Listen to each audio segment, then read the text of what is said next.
굿모닝, 좋은 아침입니다. 오늘은 8월 18일 월요일입니다.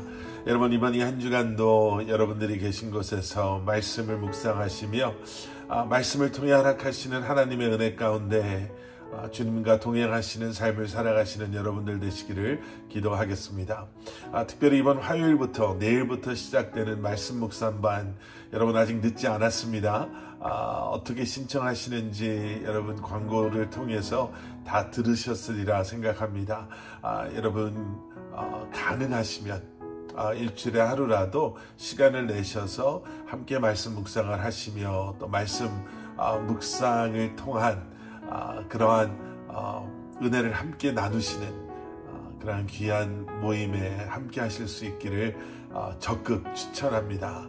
자, 오늘 우리에게 주시는 하나님의 말씀은 에스겔 19장 1절부터 14절까지의 말씀입니다. 에스겔 19장 1절부터 14절까지의 말씀입니다. 자, 오늘 우리가 함께 묵상하는 에스겔 19장의 말씀은요, 에스겔의 애가로도 알려진 그러한 말씀입니다. 오늘 본문 말씀 1절이 이렇게 시작이 되죠. 이스라엘의 지도자들을 위해 슬픔의 노래를 지어 불러라. 여러분, 애가라는 것은요, 누군가가 죽었을 때 슬퍼하며 또 애통해하며 애도하며 부르던 그런 노래를 뜻합니다. 하나님께서는 지금 에스겔에게 이 애가를 지어서 불러라 라고 말씀하시고 계시는 거예요. 왜 그런가? 그 이유는 저희가 지금까지 말씀 묵상을 통해서 봐왔던 것처럼 너무나도 분명하죠.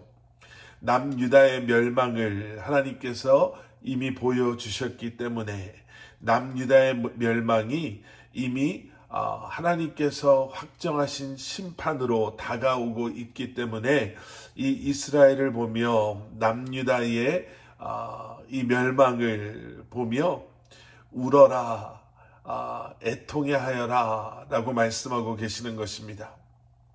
자, 지금 에스겔은요, 여호와긴 왕 때에 왕과 함께 지금 바벨론으로 포로로 잡혀와 있는 상태입니다.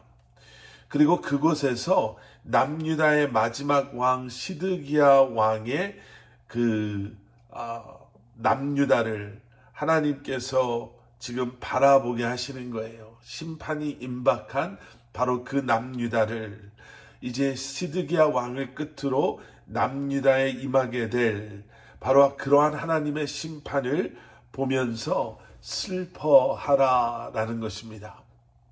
그러면서 오늘 본문에는 두 가지 비유가 나오지요. 2절부터 9절까지에는 사자의 비유가 나오고요. 그리고 10절부터 14절까지의 말씀에는 포도나무의 비유가 등장합니다. 이 두 비유 다 그 멸망에 관한 것을 말하고 있습니다. 하나님의 심판에 대한 비유다라는 것이죠. 먼저 사자의 비유는요, 암사자와 그리고 새끼 사자가 나옵니다. 이 암사자가 새끼 사자를 기르고 있는 거예요. 그런데 그 새끼 사자가 성장하면서 젊은 사자가 되고 나니까 물어뜯는 것을 배워서 사람을 삼킵니다. 나쁜 왕을 비유하는 그러한 모습이지요. 자, 그런데 어떤 일이 일어나는가? 4절 말씀. 민족들이 그 젊은 사자에 대해 들었고 젊은 사자가 그들의 함정에 빠졌다. 그들이 젊은 사자를 갈고리로 꿰어서 이집트 땅으로 끌어갔다. 자, 이 젊은 사자가 사람을 삼키는 것에 대해서 알게 된 사람들이 그 젊은 사자를 잡아다가 애굽으로 끌고 갔다라는 것이죠. 그 애굽 이집트로 끌려갔던 왕이 남유다의 왕이 한 사람이 있었습니다. 바로 요시야 왕의 아들 여호와하스라는 마지막에서 네 번째 왕이지요. 자, 그래서 어떤 일들이 일어났나? 5절 말씀. 암사자는 기다리다가 자기의 소망이 사라지는 것을 보고 다른 새끼 하나를 데려와 젊은 사자로 키웠다. 자, 그 사자가 애굽으로 잡혀가고 난 뒤에 다시 돌아오지 않을 것을 안 암사자가 또 다른 사자 새끼를 기르게 돼요. 그리고 그 사자 역시 젊은 사자가 됩니다. 자, 그런데 9절 말씀. 그들은 그를 갈고리로 옥에 집어넣고 바벨론 왕에게 보내버렸다. 그들이 그를 감옥에 가둬 이스라엘 산들에서 그 소리가 더 이상 들리지 않게 하려는 것이었다. 자, 그런데 이 사자 역시도 잡혀가게 되지요. 그리고 바벨론으로 끌려가게 됩니다. 남유다의 마지막 두 왕인 시드기야 왕 그리고 여호와긴 왕, 이 두 왕들이 바벨론으로 끌려가는 왕이 됩니다. 어떤 왕인가라고 정확하게 이야기하고 있지는 않지만요. 아마 이 두 왕 중에 하나일 것이다 라고 추측해 볼 수가 있죠. 자, 그리고 난 다음에 10절 이하에는 포도나무 비유가 시작이 됩니다. 건강하게 잘 자란 포도나무인데 그런데 그 가지 중에 하나가 굵었고 높았고 높이 솟았다라고 하죠. 말씀을 보시면 12절에 그런데 이렇게 말씀하고 있습니다. 그러나 그것은 진노 가운데 뿌리가 뽑혀 땅바닥에 던져졌고 동풍이 그의 열매를 말려버렸다. 그의 강한 가지가 꺾이고 말라서 불이 그것을 삼켜버렸다. 예, 그러했는데 이것이 뿌리채 뽑혀져 버려지게 되고 불에 태워져서 아주 작은 가능성마저도 남아있지 않게 된 마지막 심판을 받았다라고 말씀하고 있는 거예요. 아마도 남유다의 마지막 왕이었던 시드기야에 대해서 말씀하고 있다라고 우리가 추측해 볼 수가 있습니다.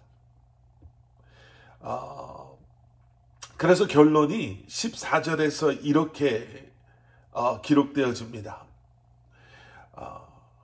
불이 한 가지에서 피어올라서 그의 열매를 삼켜버렸다. 이제 지도자의 규가 될 만한 그런 강한 가지는 하나도 남지 않았다. 이것이 슬픔의 노래이며 후일에도 슬픔의 노래가 될 것이다. 자, 이게 끝이다 라고 말씀하고 있죠. 예, 여기 나와 있는 것처럼 지도자의 규가 될 만한 그런 강한 가지는 이제 하나도 남지 않았다. 여러분, 그래서 19장의 말씀이 애가인 것입니다. 남유다의 멸망을 포로된 그 땅 밖에서 보게 하시는, 알게 하시는, 여러분, 그래서요 이 말씀을 선포해야 되는 에스겔이 이 말씀을 선포하면서 어떻게 울지 않을 수가 있었겠습니까? 여러분, 그런데 울어야 될 때가 우리에게도 있습니다.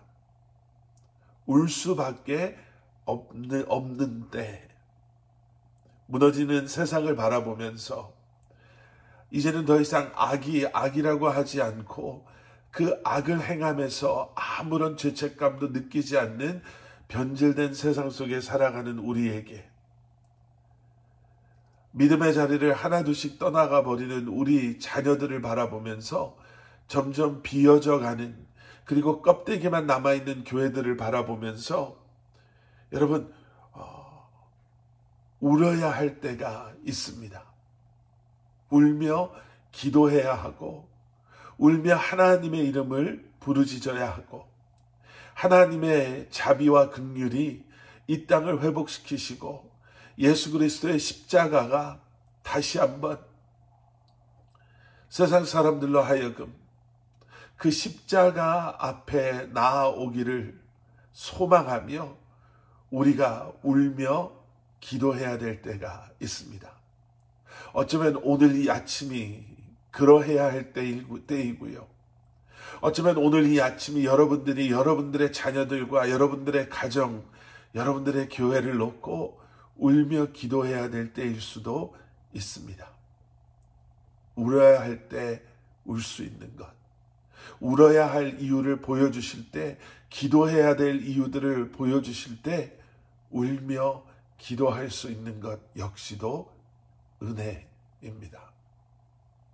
오늘 이 아침 그러한 은혜가 여러분들의 말씀 묵상의 자리, 여러분들의 기도의 자리에 임할 수 있기를 소원합니다. 함께 기도하시겠습니다.